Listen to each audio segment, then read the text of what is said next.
Good morning र म चाहिँ भर्खरै उठिसकेको छु र उठेर चाहिँ यहाँनिर मिन्ट वाटर खानुको लागि रेडी पारिरहेको छु है।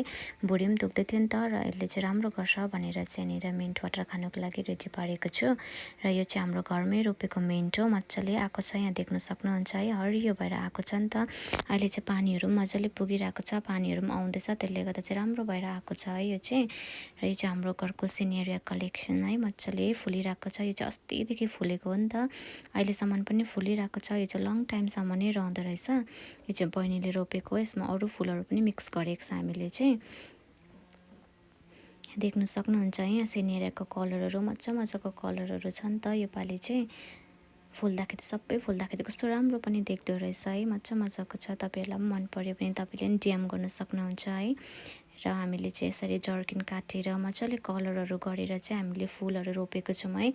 वेस्टेज चिजहरूलाई चाहिँ यसरी युटिलाइज गरेको छौँ हामीले चाहिँ, मजाले कलरहरू गरेर तेलको जर्किनलाई काटेर चाहिँ मजाले कलर गरेर चाहिँ हामीले फुलहरू चाहिँ यसरी रोपेको छौँ। तपाईँहरूले पनि घरमा यसरी जर्किनको बट्टाहरू फ्यालिरहनु भएको छ भने चाहिँ, लाबरको जरहरू फ्यालिरहनु भएको छ भने चाहिँ तपाईँहरूले पनि यसरी नै युज गर्न सक्नुहुन्छ है। र हाम्रो घरमा यो रोज भर्खर फुल्नु स्टार्ट भएको छ, अझै छ नि त रोज चाहिँ, तर राम्रो फुलिसकेको छैन, भर्खर स्टार्ट हुँदैछ नि त रोज फुल्नु चाहिँ। अहिले चाहिँ 2टा कलर मात्रै फुलिरहेको छ, तपाईँहरूलाई म बादमा अरू पनि देखाउने छु है। मजाको कलरहरू छ, म चाहिँ बादमा देखाउँछु तपाईँहरूलाई चाहिँ। अहिले चाहिँ भर्खर स्टार्ट मात्रै हुँदैछ नि त फुल्नुको लागि।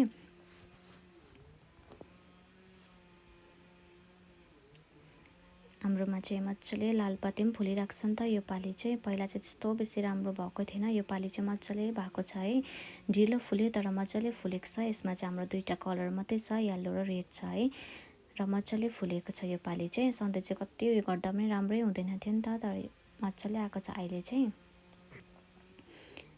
अनि यो पनि मजाले फुल्छ, मलाई नाम त थाहा छैन, तर मजाले फुल्छ नि त यो चाहिँ। यसले चाहिँ बेसी स्याहारी बस्नु पनि पर्दैन, यो चाहिँ मजाले आइहाल्छ त्यत्तिकै। कस्तो मजाले फुलेको छ है, यहाँ देख्न सक्नुहुन्छ तपाईँहरूले।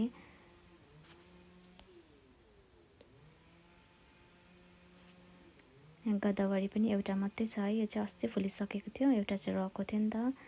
र यो चाहिँ एलोभेरा पनि हामीले यसरी बकेटहरू फुटेको बकेटलाई नफालेर यसरी युजमा ल्याएको छौँ। तितेपाती पनि रोपेको छौँ है मेडिसिनको लागि। By by.